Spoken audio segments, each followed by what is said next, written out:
বঙ্গোপসাগরে একটা গত 27 তারিখে একটা লঘুচাপ তৈরি হয়েছিল এবং এটা গত 28 তারিখে অর্থাৎ গতকালকে সুস্পষ্ট লঘুচাপে পরিণত হয়েছিল উত্তর পশ্চিম বঙ্গোপসাগর এবং তৎসংলগ্ন এলাকা। এবং আজকে ভোর 6টায় এই সুস্পষ্ট লঘুচাপটি নিম্নচাপে রূপ নেয় এবং পরবর্তীতে সকাল 9টায় এটি গভীর নিম্নচাপে রূপ নেয়। বর্তমান যে পরিস্থিতি, আমরা এখন আবহাওয়া বিশেষ বিজ্ঞপ্তি 3 আমরা জারি করেছি বেলা 3টার উপর ভিত্তি করে। তো এখানে সর্বশেষ যে পরিস্থিতি সেখানে দেখাতে উত্তর পশ্চিম বঙ্গোপসাগর ও তৎসংলগ্ন এলাকায় অবস্থিত গভীর নিম্নচাপটি আরো উত্তর দিকে অগ্রসর হয়ে সাগরদ্বীপ এবং খেপুপাড়া নিকট দিয়ে পশ্চিমবঙ্গ বাংলাদেশ উপকূল অতিক্রম শুরু করেছে। এটি আরো উত্তর দিকে অগ্রসর হয়ে আজকে সন্ধ্যা নাগাদ উপকূল অতিক্রম সম্পন্ন করতে পারে এবং উপকূল অতিক্রম সম্পন্ন করতে পারে এবং এটা ক্রমান্বয়ে দুর্বল হতে পারে। এরপর উত্তর বঙ্গোপসাগর বাংলাদেশের উপকূলীয় এলাকা এবং সমুদ্র বন্দর সমূহের উপর দিয়ে ঝড়ো হাওয়া বয়ে যাওয়ার সম্ভাবনা রয়েছে। গভীর নিম্নচাপ কেন্দ্রের 48 কিলোমিটারের মধ্যে বাতাসে একটানা সর্বোচ্চ গতি 50 কিলোমিটার, যা দক্ষত ঝড়ো হাওয়ার আকারে 60 কিলোমিটার পর্যন্ত বৃদ্ধি পাচ্ছে।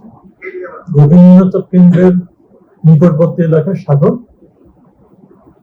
উত্তাল রয়েছে। চট্টগ্রাম, কক্সবাজার, মোংলা ও পায়রা সমুদ্র বন্দর সমূহকে 3 নম্বর স্থানীয় সতর্ক সংখ্যা দেখিয়ে দিতে বলা হয়েছে।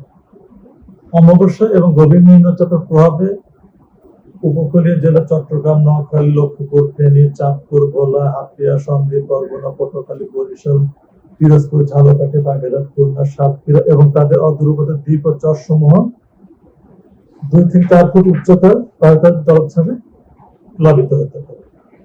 উত্তর বঙ্গোপসাগরে অবস্থান করা মাছ নৌকা ট্রলার সমূহকে পরবর্তী নির্দেশ না দেওয়া পর্যন্ত নিরাপদ আশ্রয়ে থাকতে বলা হয়েছে। এটা ছিল আমাদের সর্বশেষ 3 নম্বর যে আবহাওয়ার বিষয়। বৃষ্টি বা ঝড়ো হাওয়া এটা আসলে কতক্ষণ থাকবে? আপনি বলছেন 50 থেকে 60 কিলোমিটার পর্যন্ত হতে পারে বাতাসের গতি। কোন কোন অঞ্চলে আসলে মানুষকে সতর্ক থাকতে হবে? এটা আমাদের সিগন্যাল যেটা দিয়েছে, আমরা 4টা সমুদ্র বন্দরের সিগন্যাল দেওয়া আছে সব, এবং উপকূলে যে আমাদের উপকূলীয় জেলাগুলো আছে সব জেলাগুলো এর মধ্যে পড়ে, ইয়ের মধ্যে পড়ে। তাছাড়া ভারী বর্ষণের যে ব্যাপারটা আছে, ভারী বর্ষণ কিন্তু আমরা এবং দুপুর 12টা থেকে আবার 3টে পর্যন্ত আরো 3 ঘন্টা যে বৃষ্টিটা হয়েছে আমরা দেখলাম। সন্দ্বীপে 20 মিলিমিটার হয়েছে, পটুয়াখালী 21 মিলিমিটার হয়েছে, টেকনাফ 25 মিলিমিটার, চাঁদপুরে 45 মিলিমিটার। এটা অনেক বৃষ্টি আসলে 3 ঘন্টা 45 মিলিমিটার বৃষ্টি অনেক বৃষ্টি। গোপালগঞ্জ হয়েছে 38 মিলিমিটার, ঢাকাতে হয়েছে 19 মিলিমিটার, আরো 3 ঘন্টায় 19 মিলিমিটার, বরিশালে 14। এগুলো মানে বৃষ্টি আপনার সারা দেশেই হচ্ছে। মানে এই এটা বিশেষ করে আমরা যদি বলি যে আমাদের পূর্বাঞ্চল অর্থাৎ বরিশাল, চট্টগ্রাম, ঢাকা, ইস্টার্ন সাইড, এই অঞ্চলগুলোতে বৃষ্টিপাত রংপুর বা রাজশাহী বিভাগে তুলনামূলকভাবে বৃষ্টি থাকে, কিন্তু অন্যান্য জায়গায় বৃষ্টি কতদিন এরকম থাকবে? আশ্রয় কেন্দ্রে যাওয়ার প্রয়োজন আছে কিনা বা কতক্ষণ থাকতে হবে এখন আপনাদের কর্মসূচি? আশ্রয় কেন্দ্রে এখন আমরা যখন ঘূর্ণিঝড় যখন ডেঞ্জার সিগন্যাল আসে, ঘূর্ণিঝড় যখন আসে এবং যেটা উপকূল করে আসে তখন সিগন্যালটা পরিবর্তন হয়েছে। আমরা তখন 3 নম্বর সিগন্যালে আসি। আমরা 3 নম্বর সিগন্যালে আসলে আশ্রয়স্থলে আশ্রয় যাওয়ার মতো পরিস্থিতি, জলোচ্ছ্বাসের আশঙ্কা উপকূলে যেটা করতে না, এটা আমরা একটু করছি যে স্বাভাবিক যে জোয়ার তার থেকে 2 থেকে 4 ফিট পানি একটু বেশি হতে পারে। এটা সেক্ষেত্রে আমরা করছি না যে নিরাপদ আশ্রয় যাওয়ার মতো না। এখানে আমাদের ঘূর্ণিঝড়ের যে 5 থেকে 7 বিপদ সংকেত বা মহাবিপদ সংকেত না হলে সাধারণত শেল্টারে দেওয়া হয়।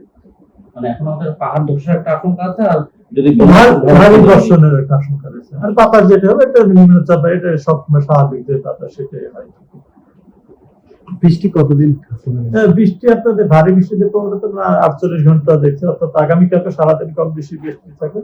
আগামীকালকে পরে অর্থাৎ 31 তারিখে হয়তো দেশের পশ্চিমাঞ্চলে বৃষ্টিপাতের প্রবণতা একটু কিছুটা কমতে পারে। তবে পূর্বাঞ্চল অর্থাৎ সিলেট বিভাগ, চট্টগ্রাম বিভাগ, ঢাকা বিভাগের পূর্ব দিকে এই অঞ্চলগুলোতে বৃষ্টিপাতের প্রবণতা থাকে। তবে আগামীকালকে আগামীকাল সারা দেশে কিন্তু বৃষ্টিপাত থাকবে। আগামীকালকে পরে বৃষ্টিপাতের প্রবণতা কিছুটা কমবে। স্বাভাবিক হতে পারে কত তারিখ? এটা বর্ষা শুরু হয়ে গেছে, বৃষ্টিপাতের থাকবে যে স্বাভাবিক বা রৌদ্রোজ্জ্বলে সময় লাগবে একটু। ওইভাবে আর এখন বর্ষাকাল ওইভাবে একটানা রৌদ্রোজ্জ্বল পাওয়া যাবে না। তবে এই পরিস্থিতিতে 48 ঘন্টা পরে অনেকটা স্বাভাবিক।